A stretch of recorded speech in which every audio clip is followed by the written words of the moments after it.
Vasudeva. Namo Bhagavate Vasudevaya. Narayanam Namaskritya Naram Cheva Narottamam Devim Saraswatim Vyasam Tato Jayam Udirayet. Nashta Prayeshu Abhadreshu Nityam Bhagavata Sevaya Bhagavata Uttamashloke Bhakti Bhavati Stiki. Om Jnana Timirandasya Gyananjana Shalakaya Chakshuran Militam Yena Tasmai Shri Gurave Namaha. Sri Chaitanya Manobhistam Sthapitam Yena Bhutale Swayam Rupa Kadamayam Dadati Swapadantikam Vandeham Shri Guru Shri Yuta Padakamalam Shri Gurun Vaishnavamscha Rupam Sagrajatam Sahagana Raghunatanvitam Tam Sajivam Sadvaitam Savadutam Parijana Sahitam Krishna Chaitanya Devam Shri Radha Krishna Padan Sahagana Lalita Shri Vishakhanvitamscha.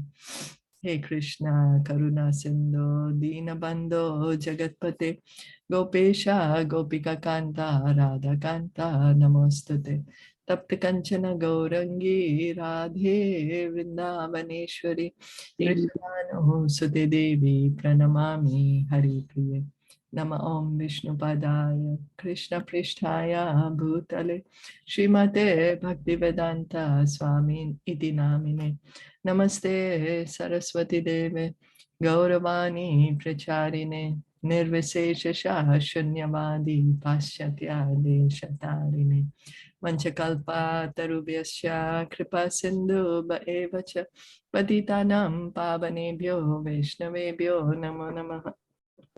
Jai Shri Krishna Chaitanya Prabhu Nityananda Shri Advaita Gadadhara Shri Vasadi Gaura Bhakta Vrinda Hare Krishna Krishna Krishna Hare Hare Hare Rama Rama Rama Hare Hare. Krishna Krishna Krishna Krishna Hare Hare Hare Ram. Reading from Srimad Bhagavatam. We are on Canto 3, Chapter 9.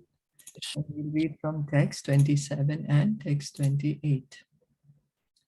Atha vipretam anvikshya brahmano madhusudanaha vishanna chetasam tena kalpa vyatikaram bhasa loka samsthana vigyana atmanaha parikhidyataha tam ahagadhaya vacha kashmalam shamayan eva. The Lord saw that Brahma was very anxious about the planning and construction of the different planetary systems and was depressed upon seeing the devastating water.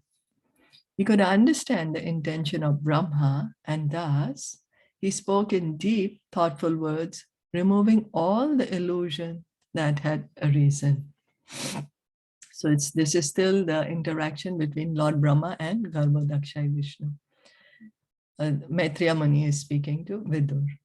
The devastating water was so fearful that even Brahma was perturbed at its appearance and became very anxious about how to situate the different planetary systems in outer space to accommodate the different kinds of living entities, such as the human beings, those lower than the human beings, and the superhuman beings.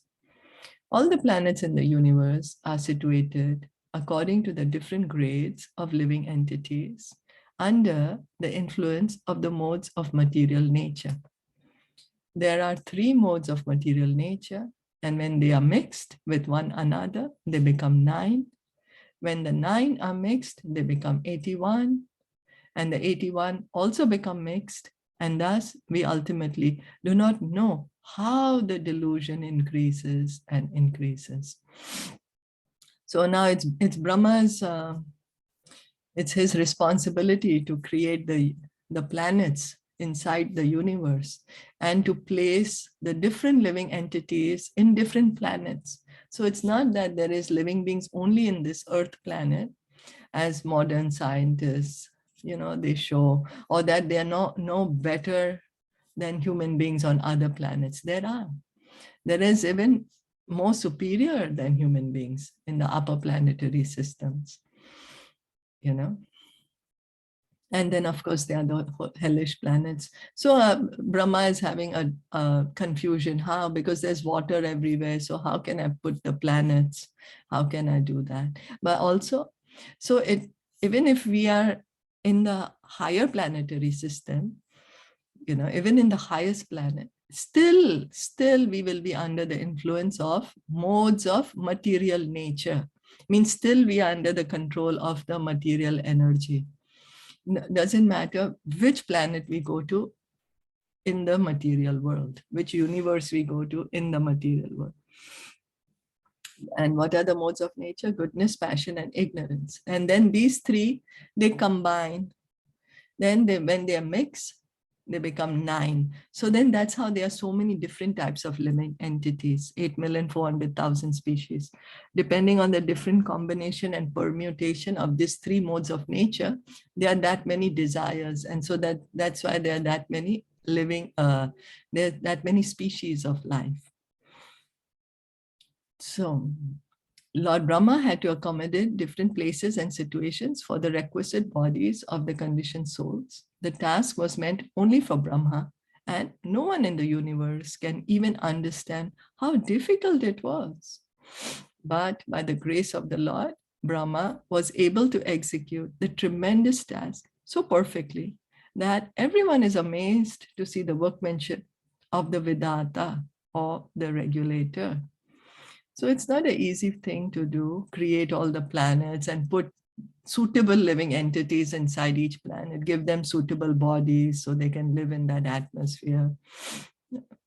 You know, for us, we think, yeah, everything is, and I can do anything. But when we actually have to do, then we get confused. So similarly, Brahma, this was a task given to Brahma. And so he's praying for the mercy of the Lord to be able to do it. So even when we are bewildered, oh, how do I do such a thing? I am faced in this position. I don't know how to do. We can always call out to the Lord. Pray to the Lord, please give me the intelligence of how can I execute the duty for your satisfaction, for your satisfaction. So reading on, text 29, Sri Bhagwan Vacha Ma Veda Garbhagastandrim Sarga Udyamam Avaha Tanmaya Paditam Hi Agre Yanmam Parthayate Bhavan. The Supreme Personality of Godhead then said, O Brahma, O depth of Vedic wisdom, be neither depressed nor anxious about the execution of creation. What you're begging from me has already been granted before.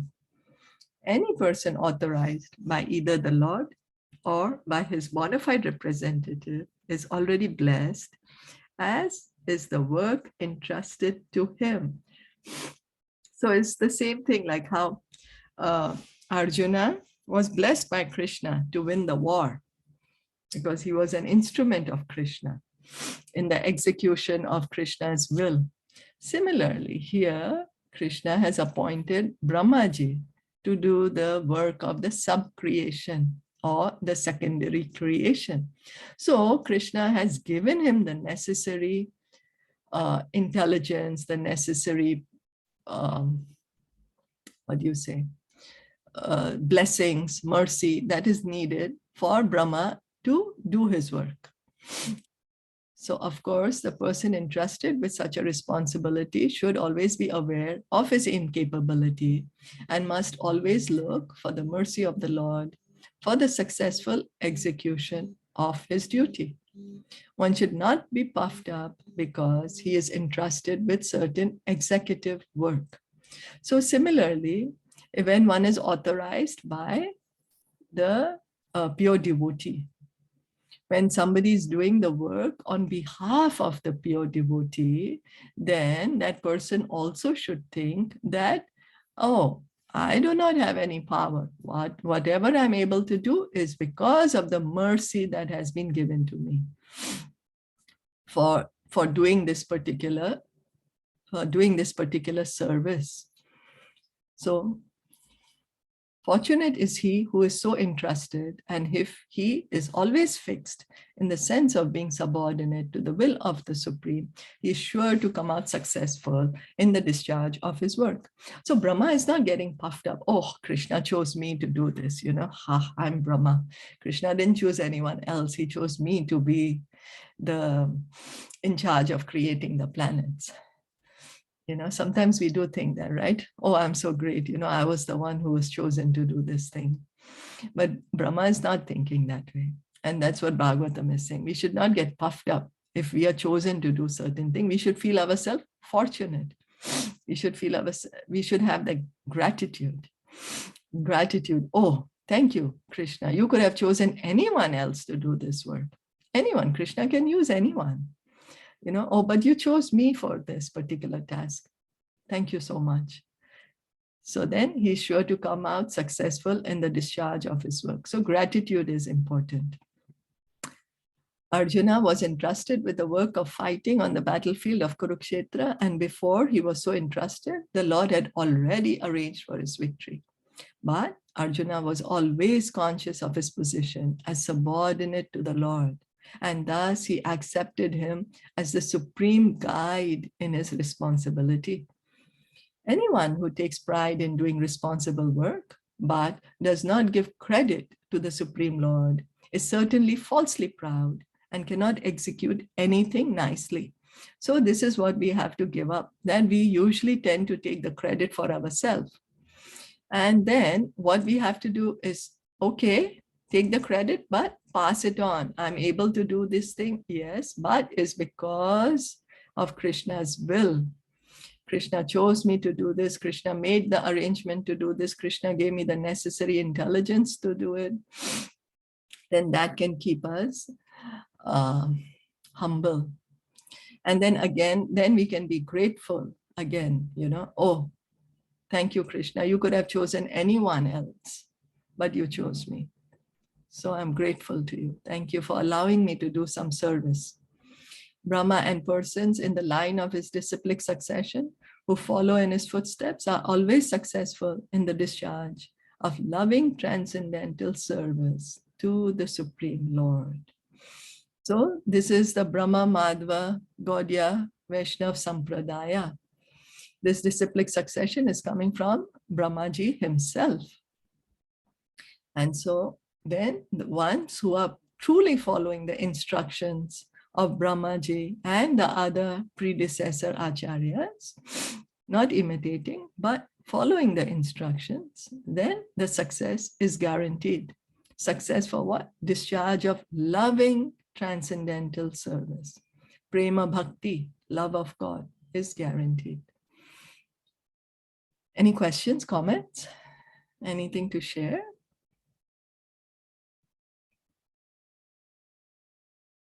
This line is so beautiful that we should pray to Krishna and thank that you gave us this opportunity, you chose us.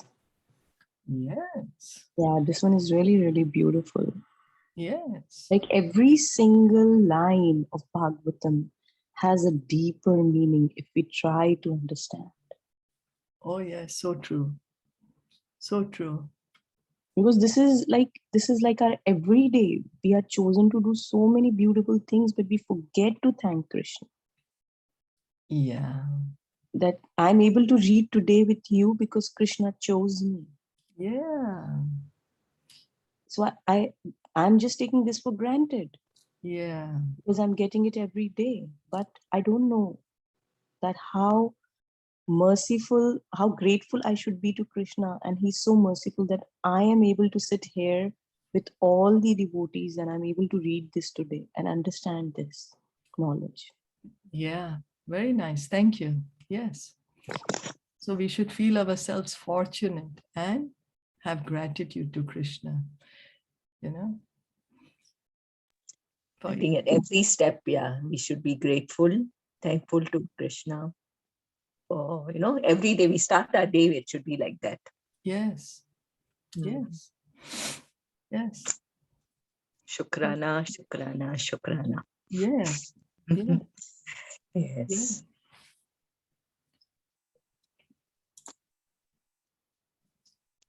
So So then, reading on, text 30. Bhuyastvam tapa atishta vidyam cheva mad ashrayam tabyam antarhridi brahman lokan drakshyasi apavratan. O Brahma, situate yourself in penance and meditation and follow the principles of knowledge to receive my favor. By these actions, you will be able to understand everything from within your heart. So now how to receive the favor of the Lord? Krishna is saying, the mercy of the Lord bestows upon a particular person engaged in executing the responsible work entrusted unto him is beyond imagination. So imagine Krishna's mercy on Brahma is beyond imagination. Brahmaji is a living entity. He's chosen for this particular service to Krishna so that all the conditioned living souls who are in this universe, we can get an opportunity to understand what's the truth, you know. So it's a great, great fortune for Brahma to be doing this service. But his mercy is received due to our penance and perseverance in executing devotional service. So how do we attract the mercy of Krishna? Is that we do our sadhana very well, hearing attentively, submissively, chanting attentively, submissively, trying our best to be Krishna conscious. When we are chanting, we should try our best to hear, because that's the effort Krishna sees. He sees, are you really interested into getting to know me? How much effort are you putting? And then when Krishna sees, he says that how much we surrender to that degree, he reveals himself. So how much effort we put in, that much mercy he gives us. He reveals himself.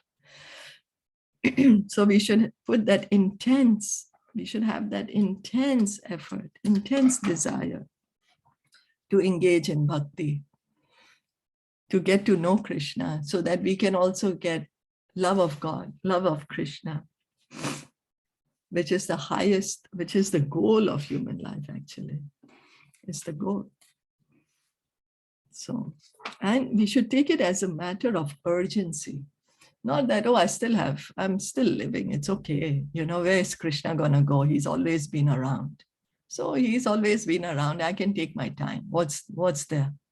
But no, we should take it up as a matter of great urgency. Why? Because we don't know what's going to happen in the next moment. This moment we have been granted that we can remember Krishna.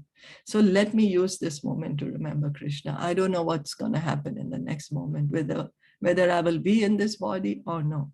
So let me make the most of it. Especially when we are chanting, we should really chant with that urgent need to connect with Krishna. Hear the names. Try to hear the names. And we should take up this devotional service seriously. Seriously. We have been given this opportunity. So we should take this process up to perfect our life, to really establish our relationship with Krishna. Okay. So Brahma was entrusted with the work of creating the planetary systems. The Lord instructed him that when he meditated, he would very easily know where and how the planetary systems must be arranged. So we also, when we chant with great care and attention, all our questions will be answered. We have so many questions, so many doubts. We just take deep shelter of the holy name. Hear how Krishna is instructing to Brahma. You meditate and you will know how you can organize this universe. So the directions were to come from within, and there was no necessity for anxiety in that task. Such instructions of Buddhi Yoga are directly imparted by the Lord from within, as confirmed in Bhagavad Gita 10.10. So Krishna is there as Paramatma in the heart, and he sees our sincerity. If we are sincere, Krishna does give the direction from our heart. He gives us the intelligence by which we can come to him. So if we also take deep shelter of the holy name, then our doubts, our questions will be cleared and we will understand everything clearly. Is that okay? Yes, I want to add that I just heard few days back. It's like, when you're chanting, it's like you're obtaining the salary, you're getting the salary. The more you chant, it's like the salary you're getting. And in fact, when throughout the day, like when in between you are chanting, that's like a commission that you're getting. So what is the salary? It's like, it's taking you closer to Krishna. So that's what it is. Nice. Yes. Nice. Like I found this very, yeah, it's true. Like, for every work you do, it's a salary, right? Like you gain something. So this is salary you're obtaining, which is taking you closer. Closer to Krishna. Yes. Yes. True. Thank you. Yes. So text 31. Tata atmani loke cha bhakti yukta samahitaha drashtasi mam tatam brahman mai lokam stam atmanaha. O Brahma, when you are absorbed in devotional service in the course of your creative activities, you will see me in you and throughout the universe. And you will see that you yourself, the universe, and the living entities are all in me. It is cited herein by the Lord that during his daytime, Brahma would see him as Lord Sri Krishna. He would appreciate how the Lord expanded himself into all the calves during his childhood at Vrindavan. He would know how Yashoda Mai saw all the universes and planetary systems within the mouth of Krishna during his playful childhood pastimes. And he would also see that there are many millions of Brahmas during the appearance of Lord Krishna in Brahma's daytime. But all these manifestations of the Lord appearing everywhere in his eternal transcendental forms cannot be understood by anyone but the pure devotees who are always engaged in devotional service to the Lord and are fully absorbed in the Lord. The high qualifications of Brahma are also indicated herein. So Krishna is telling Brahma that you are continuing to engage in devotional service. You are doing your activity of creating this universe. This is Brahma's devotional service. This is his the responsibility given to him. And Krishna is telling him that you will see me, because Krishna comes himself as himself one day of Brahma, and that you will see you, and that you will see that you yourself, the universe, and the living entities are all in me. So it's like amazing. Oh, if everything is in Krishna, how is he a person? All that. Krishna showed to Yashoda Mai when he opened his mouth. All the universes were inside him. And what did she see? All the universes. I'm sorry. But she saw also herself. And she saw herself also, and that she's looking into Krishna's mouth. So everything is inside Krishna. There's nothing that is not connected to Krishna. What we think is not connected to Krishna, that is Maya. That does not exist. That's illusion. Everything is connected to Krishna. And then, so how can we understand Krishna and his activities? Not everyone can understand. That's why people misunderstand Krishna's activities and they make up their own so many philosophies about Krishna. They condemn Krishna, or they just undermine his position. They're not everyone is able to understand Krishna. What's the qualification to begin to understand Krishna? We have to engage in devotional service. When we start to hear and chant about Krishna, then we can try to understand Krishna. And we need to understand Krishna from his pure devotees, so that we can understand him in truth, not just some imagination, as everyone does. If we want to understand the fact, we should hear about Krishna from the pure devotees. because Krishna reveals himself to his pure devotees. So, Yadatu sarva bhuteshu darushva agnim ivastitam pratichakshita mam loko jayat tarhi eva kashmalam. You will see me in all living entities as well as over the universe, just as fire is situated in wood. Only in that state of transcendental vision will you be able to be free from all kinds of illusion. Brahma prayed that he might not forget his eternal relationship with the Lord during the course of his material activities. In answer to that prayer, the Lord said that he should not think of existing without a relationship with his omnipotency. The example is given of the fire in wood. The fire kindled in wood is always the same, although the wood may be of different types. Similarly, the bodies within the material creation may be specifically different according to shape and quality, but the spirit souls within them are not different from one another. So because Brahma was saying, I'm going to get busy in this creative work, then I might forget you. So you please have mercy on me that I don't forget you and I don't start thinking, oh, I'm the creator.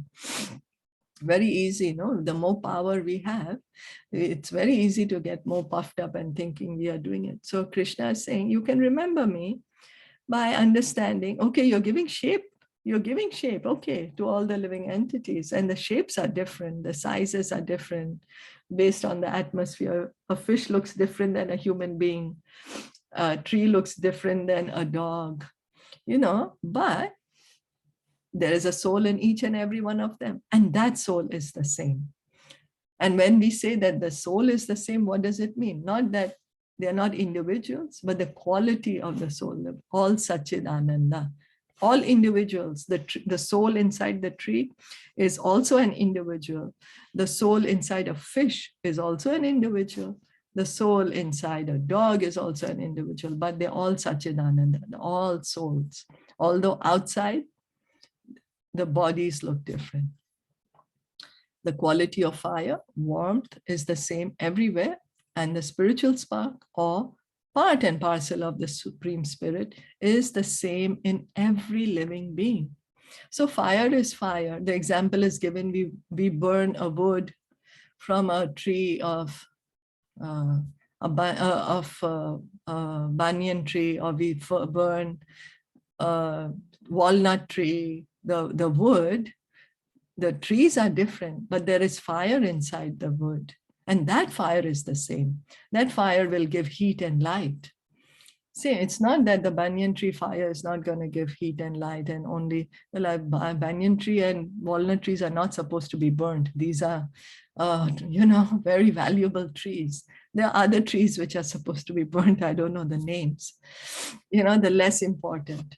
But anyway, so the point is that the fire is the same. The quality of the fire is the same. Similarly, we are all having different bodies.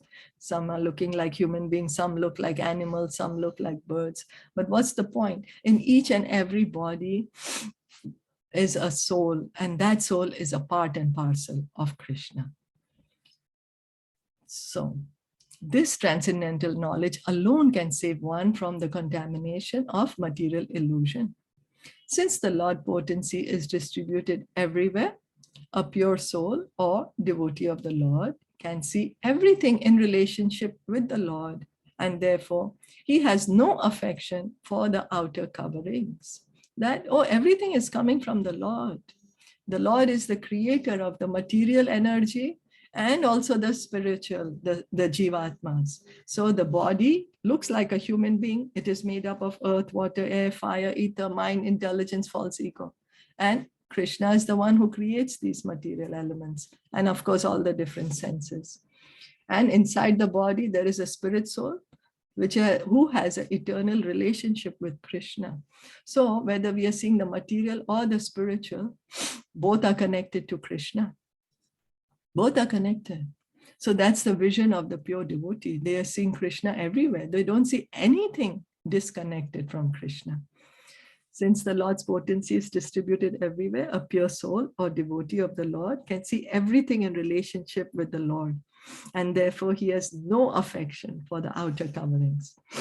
That pure spiritual conception makes him immune to all contamination of material association.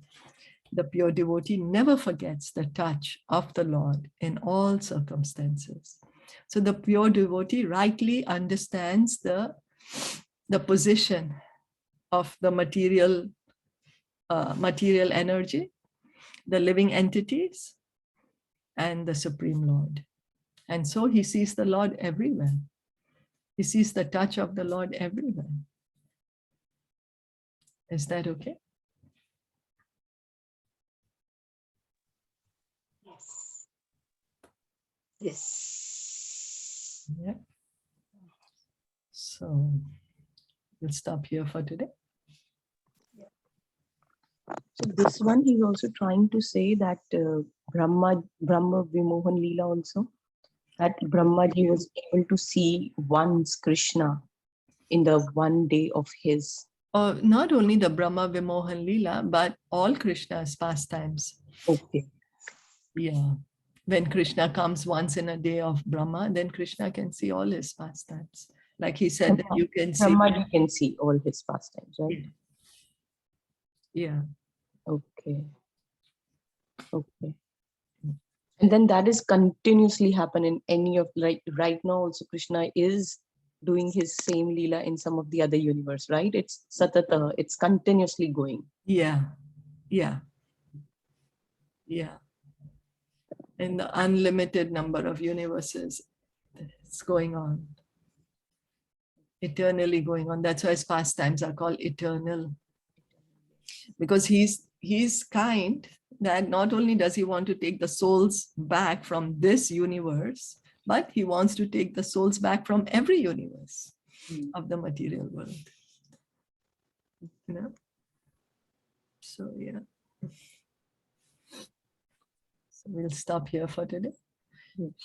Thank you so much for joining in today morning. Srimad Bhagavatam ki jai, Srila Prabhupada ki jai, Gaur Premanande, Hari Hari Bol, Hare Krishna. So even when we are looking out at anyone or anything, if we try to connect, oh, let me connect this to Krishna, then gradually we can also, try to see Krishna everywhere. Just remind ourselves. Okay. Hare Krishna. Hare Krishna.